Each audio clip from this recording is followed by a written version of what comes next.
डिझेलच्या किमती 100 पार झाल्या। आज नागपुरामध्ये 111 रुपये लिटर पेट्रोल झालेलं आहे। सामान्य जनतेचं कंबरडं मोडलेलं आहे, त्यांचं जगणं मुश्किल झालेलं आहे। आणि अशा स्थितीमध्ये कुठलीही उपाययोजना न करता मोदीजी विदेश दौरे करत फिरत आहेत। मेलोडी खाऊन सब भूल जाओ अशा पद्धतीचे नारे लावून राहिलेले आहे। त्याच्या विरोधामध्ये जनाक्रोश निर्माण झाला। आज समाजामध्ये एक अनरेस्ट निर्माण झालेला आहे।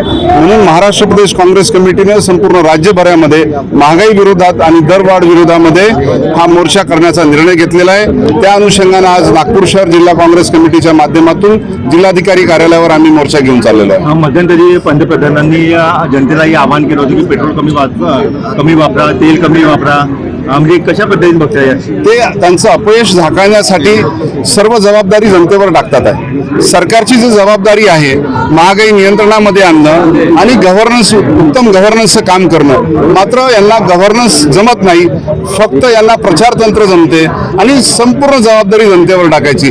जनतेनंच खर्च कमी करायचं, जनतेचं उत्पन्न कधी वाढणार आहे? इथे उत्पन्नच नाही तर खरेदी काय करणार, ही स्थिती निर्माण झाली। सध्या सोशल मीडियावर एक ट्रेंड सुरू आहे कॉक्रोच जनता पार्टी, आणि त्यासोबतच आणखी दुसरं ट्रेंड आहे की ते यावेळी निवडणूक झाले तर कोणता पक्ष जिंकेल असा एक ट्रेंड सुरू आहे। बघा, हे जे कॉक्रोच जनता पार्टी आहे सोशल मीडिया प्लॅटफॉर्मवरती युवकांनी तयार केलेला हा प्लॅटफॉर्म आहे आणि एक मोठ्या प्रमाणात सरकारच्या विरुद्ध जनसमर्थन त्या सोशल मीडिया प्लॅटफॉर्मच्या माध्यमातून तरुणांमध्ये मिळत आहे। आज मोदी सरकारला राजकीय दृष्टिकोनातून हरवण्याची ताकद फक्त राहुल गांधीजी आणि काँग्रेस पक्षामध्ये आहे। आणि हा अनरेस्ट युवकांमध्ये जो आहे, बेरोजगारीचा असेल, नोकऱ्या नाही आहे, महागाई वाढते आहे, पेपर लीक होत आहे, कॉम्पिटेटिव्ह एक्झाम्समध्ये पेपर लीक होऊन राहिलेले आहे। ह्या संपूर्ण व्यवस्थेच्या मुळे आज युवक निराशामध्ये गेलेला आहे आणि त्या निराशातून